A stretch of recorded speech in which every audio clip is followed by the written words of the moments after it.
पर अब अगर आपका वकार, हैसियत, शख्सियत और नौवियत कौवे या चिड़िया जैसी है तो आप उस स्केयर क्रो से डर जाओगे। अगर आप शेर या हाथी हो तो तब तो आपको फर्क नहीं पड़ेगा। सबसे ज्यादा शेर दुनिया में हिंदुस्तान में पाए जाते हैं, ये एज पर रिकॉर्ड है। और हाथी हमारा नेशनल एनिमल है। अब शेर हाथी थोड़ी ना डर रहे जी वो लकड़ी के पुतले से। वैसे ही सैंक्शन वैंक्शन है, आपने पुतले लगा दिए, दिखा दिए, बिजनेस एज यूजुअल हो रहा, काम चल रहा, ट्रेड चल रहा, सब चल रहा। हाँ, पॉलिटिकल बयान इधर उधर देने हैं, अपने एनएसए वैनएसए को भेजना है। कल तो इनफैक्ट ये यूके की सेक्रेटरी ऑफ स्टेट भी आई थी, वो मोहतरमा फरमा रही थी चीमा साहब कि भाई ये रशियन ऑयल बड़ा बड़ा शगुफा लाई थी जी। अब जयशंकर साहब ने बोलते मैं अभी मार्च की रिपोर्ट पढ़ रहा था, पूरे यूरोपियन यूनियन ने 15% ज्यादा तेल लिया फरवरी से रशिया से। 15% ज्यादा तेल लिया आपने फरवरी से रशिया में। मोहतरमा, ये कैंपेन नहीं तो और क्या है? अगर ये कैंपेन नहीं है तो और क्या है? आप दुनिया भर को आप नसीहतें देते फिर रही है, खुद आपने ऑयल का इंपोर्ट 15% रशिया से यूरोपियन यूनियन ने बढ़ाया। तो भाई ये क्या चीज है? किसको आप ये पहाड़े पढ़ा रही है? और जयशंकर साहब ने कहा देखिए 2-4 महीने बाद देखते हैं लिस्ट विस्ट कहाँ जाएगी, तब विचार करेंगे, देखेंगे, बात करेंगे, इस पर कोई बात नहीं है। पर आज की डेट में हकीकत जिंदगी ये है। बाकी ठीक है, अब उन्होंने रूल वूल बनाए, सैंक्शन वैंक्शन की बात करते हैं। पर चीमा साहब, हमने भी बोल दिया हम तेल तो रशिया से ही लेंगे जी। अच्छा, तो तेल आपने अगर क्या रशिया से ले लिया है। और मैं देख रहा था कि रशियन फॉरेन मिनिस्टर लेवरोव जो हैं, उन्होंने इंडिया को बड़ा प्रेज किया कि आपने साइड्स नहीं ली। तो इसका मतलब ये है कि इंडिया जो है वो साइड ना लेना, बेसिकली तो रशिया की साइड लेना है, क्योंकि कहा जो जा रहा है कि रशिया एग्रेसर है। पाकिस्तान ने भी रशिया की ही साइड ली है, मैं तो कहूंगा, क्योंकि रशिया को पाकिस्तान ने कंडेम नहीं किया। तो लेकिन आप इसको न्यूट्रल स्टांस कहते हैं। सो भले जो भी हो, लेकिन एक अमेरिकन डिसीजन मेकिंग में ये आया तो है ना कि ये इंडिया जो है इसको दबाया नहीं जा सकता, इंडिया की पोजीशन नहीं बदली जा सकती। जिस तरह अमेरिका यूरोपियन और वेस्टर्न एलाइंस को बदल लेता है, तो आप क्या समझते हैं इंडिया के पास ऐसी क्या स्ट्रेटेजिक ऑटोनॉमिक ऑप्शंस हैं कि इंडिया की साइड नहीं बदली जा सकती? देखिए चीमा साहब, ये बहुत बेहतरीन सवाल पूछा आपने। अब 3-4 सवाल है तो एक एक करके जवाब दूंगा, नहीं तो आपकी गूगली पता नहीं कहां से निकल जाए। पहला सवाल का जवाब ये है, we are 1/6 of the humanity.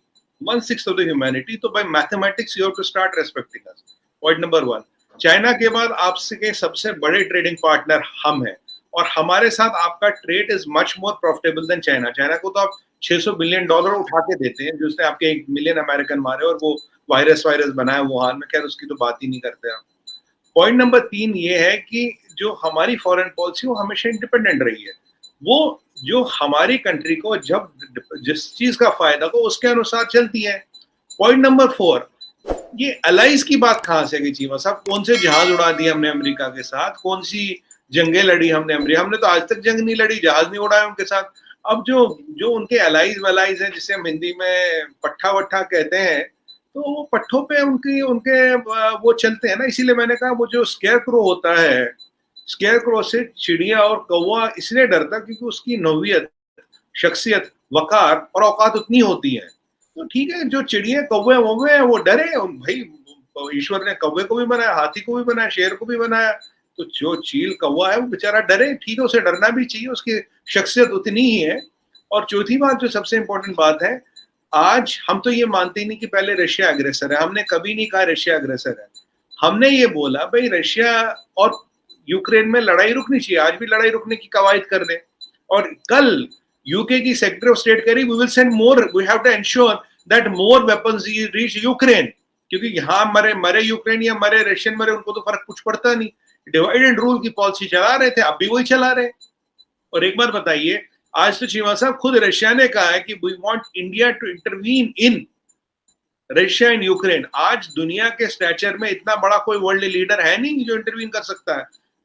Russian foreign minister खुद कह रहा है भाई आप इंटरवीन कीजिए, आप मीडिएट कीजिए, जो आप बोलेंगे हमें मंजूर है, हमें वो माननीय होगा। इससे बड़ी कोई इज्जत कोई किसी को बख्श सकता है? और ये दोनों क्रिश्चियन कंट्रीज, आप इसमें रिलीजन भी नहीं लाएंगे। ये नहीं बोलेंगे एक मुसलमान है एक क्रिश्चियन है, भाई आप बीच में आ गए। दोनों ही क्रिश्चियन कंट्रीज है और हम हिंदू है। हम तो हिंदू कंट्री, हम तो न क्रिश्चियन कंट्री न इस्लामिक कंट्री है। तो देखिए ये सब चीजें होती है। आज भी हमने बोला कि we will act in the favour of humanity. Humanity का, इंसानियत का तकाजा क्या है चीमा साहब? इंसानियत का तकाजा है लड़ाई रोके, और आज भी हम वही बात कर रहे हैं। अब तो आपके नियाजी साहब भी कह रहे भाई इंडिया की फॉरेन पॉलिसी बहुत इंडिपेंडेंट है। मैं इंडिया की तारीफ करता हूँ, उर्दू में एक बड़ा जबरदस्त वर्ड उन्होंने यूज किया, मुझे वो वर्ड ध्यान नहीं आ रहा कि भाई ये तो by I kind of appreciate India's foreign, it has been always independent, और इंडिया की foreign policy is always for India's people, और इसीलिए इंडिया को कोई दबा नहीं पाता। मतलब उनका इशारा कहाँ था ये तो मैं खैर समझ गया कि भाई मेरी फॉरेन पॉलिसी तो कोई और मुझे डिक्टेट करता, तो मैं थोड़ी ना चूज करता हूँ। तो आज देखिए ये सारे लोग यहाँ आ रहे हैं, बात कर रहे हैं। देखिए यूके वाले भी थे, इनफैक्ट मैं आज बड़ा बिजी रहा चीमा साहब इस चक्कर में। यूके वाले भी थे, फिर रशियन भी थे, फिर अमेरिकन भी थे। अब तीन की तरह से लोग आएंगे, हम जैसे लोग का काम बढ़ जाता है ना टीवी पे जाने का, डिस्कशन करने का। बाकी ठीक है, हमारी फॉरेन पॉलिसी इंडिपेंडेंट है, there is no change in that, और हमने रशिया को कभी एग्रेसर माना ही नहीं है। हम तो ये कहते हैं कि whatever you have to do in your national interest you have to do. अगर आप क्यूबन मिसाइल क्राइसिस देखें, तब के अमेरिकन प्रेसिडेंट जो थी, he could mitigate the risk. Unfortunately जो अभी के अमेरिकन प्रेसिडेंट है, he could not mitigate the risk. और आज जो विनाश हो रहा, पिछले 1 महीने से लगभग से बात करें चीमा साहब, विनाश रुका है क्या? आदमी का मरना रुका है क्या? यूक्रेन की तबाही रुकी है क्या? और चीमा साहब सबसे बड़ी बात, जंग कहाँ हो रही? यूक्रेन की जमीन पे। तो नुकसान किसका? जिसकी जमीन पे जंग होगी नुकसान उसका है। बाकी उन्होंने दीजिए गल्ला बाता करनी है, गल्ला बाता कर रहे हैं, इधर उधर बयान भी वो चल रहे हैं, चीजें चल रही हैं, बाकी कार्रवाई चल रही है जमीन पे। तो ये सबको समझना पड़ेगा कि भाई देखिए हम किसी के साथ विनाश में नहीं है। अगर आप आजकल बोले यार अफ्रीका में मदद करनी है, आप 1 बिलियन वैक्सीन फ्री दो, सबसे पहले देंगे। हमने तो जो अभी क्वाड का समिट हुआ था, हमने तो बोला 4 से 5 बिलियन वैक्सीन हम देंगे। पैसे नहीं कमाए चीमा साहब, पैसे नहीं कमाए। 5 बिलियन वैक्सीन बहुत होता है, $100 बिलियन आप कमा सकते हो, पैसे नहीं कमाए। हाँ, ह्यूमैनिटी के लिए चाहिए, हम दे रहे हैं। आज भी हम यूक्रेन में हथियार नहीं भेज रहे हैं। हमने सबसे ज्यादा एयर एड जो दवाइयां थी यूक्रेन भेजी है, 36 टन का हमने रिलीफ मटेरियल भेजा है यूक्रेन कार्गो में। आज भी हम यूक्रेन के लोगों के साथ हैं, पर हम ये नहीं कहते भाई भेजो जी आरपीजी, भेजो जी बंदूक, भेजो जी तोप, ये नहीं करे ये मरे। हम तो इंसानियत को बचाने की बात कर रहे हैं साहब। वक्त का तकाजा ये है, इंसानियत को बचाओ। बंदूकें और गोले ना भेजो, वहां दवाई भेजो, वहां बैंडेज भेजो, वहां खाना भेजो, वहां एड भेजो। वहां की समस्या बंदूक से नहीं सुधरेगी। बिल्कुल सही है। अच्छा, इसमें ये बताइएगा, जो आपने बात की कि जो थोड़ी देर पहले आपने बात की कि जो यूरोपियन एलाइज है उन्होंने ज्यादा ऑयल खरीदा। मैं देख रहा हूँ कि जो अमेरिका ने सैंक्शंस लगाई थी रशिया के ऊपर, उसमें उन्होंने इस चीज पे सैंक्शन नहीं लगाई कि रशियन पेट्रोल या रशिया का जो ऑयल है वो ना खरीदा जाए।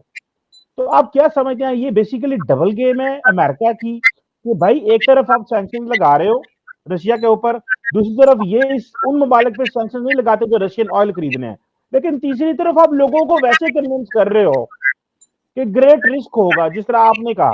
और ये जो यूएस के जो लोग कह रहे हैं, यूएस उनके एडमिनिस्ट्रेशन के लोग कह रहे हैं ग्रेट रिस्क पे होंगे, सैंक्शन लगाते नहीं, सिर्फ वर्बली थ्रेट कर रहे हैं। तो आप क्या समझते हैं, ये इसलिए क्योंकि, और जो जिस तरह आपने मेंशन किया, तो ये जो ऑप्शन है रशिया अमेरिकन की, ये itself falls in double standard कि जहां प्रेशर पड़ गया ठीक है, जहां प्रेशर ना पड़ा ठीक है। अब चीमा साहब इसका तो जवाब एक ही है कि पहली बात यहाँ समझने का ये विषय है कि भाई यूरोपियन यूनियन जो इतनी वकालत कर रहा, जो इतने नगारे पीट रहा, जो बहन जी यहाँ तक चल के आई थी सेक्रेटरी ऑफ स्टेट यूके की, तो पहले यार अपने घर में तो देख लो कि तुम ज्यादा तेल तो नहीं खरीदे। भाई अगर आप उतना ही तेल खरीदो, समझ आपने तो अपना तेल बढ़ा लिया। अगर आज हमें कोई सस्ता तेल दे रहा है, हम तो खरीदेंगे चीमा साहब, हमारे नेशनल इंटरेस्ट में है तेल खरीदना। हम क्यों इतने $1 बिलियन बाहर दे भाई? अगर मैं तो कह रहा हूँ सऊदी में सस्ता दे, हमें नाइजीरियन सस्ता दे, हमें कैनेडियन सस्ता दे, अमेरिकन सस्ता दे, जो सस्ता देगा उससे खरीदेंगे। आज एज सॉवरन कंट्री हमें अपने 1.3 बिलियन लोगों का इंटरेस्ट देखना नहीं देखना। आज भी मैं एक डिबेट पे था चीमा साहब, 1.5 घंटे डिबेट चली, ऑयल पे ही थी, नेशनल टी पे ऑयल पे ही डिबेट थी। यार ये ऑयल का प्राइस बढ़ गया, ये बढ़ गया, तो चलिए वो एक अलग मसला। तो हमारे यहाँ तो एक बहुत बड़ा विषय है, हमें तो सस्ता तेल खरीदना चाहिए। मैं तो ये भी बोला, मैंने कहा यार हमें रशिया से एक पाइपलाइन का अरेंजमेंट करना चाहिए जो यहाँ ईरान पाकिस्तान होके आए और रशियंस गारंटी दे थ्रू चाइना व्हाटएवर की ये पाइपलाइन जो सेफ रहेगी, क्योंकि हमें अपने नेशनल इंटरेस्ट में तो करना पड़ेगा। अब दूसरी बात है कि आप देखिए चीमा साहब, चैरिटी बिगिंस एट होम। पहले ये यूरोपियन यूनियन वाले पहले अपना इंपोर्ट तो 15% कम कर दे, चलो जीरो जितना उतना ही बैलेंस करें। खुद तो तुम दबा दबा के तेल और पानी खरीद रहे हो रशियनों से, दुनिया में कसीदे वो सरमन सुना रहे हो, कसीदे पढ़ो जी, तन्नू जी गलती होगी तो तुसी आया ना करो। मतलब वो वाले ना, मैं वो वाली, अब बुरा ना माने तो एक बात बोलो इनको, तो मैं ये बोल दूं भाई, मतलब मेरा कुत्ता कुत्ता, तुम्हारा कुत्ता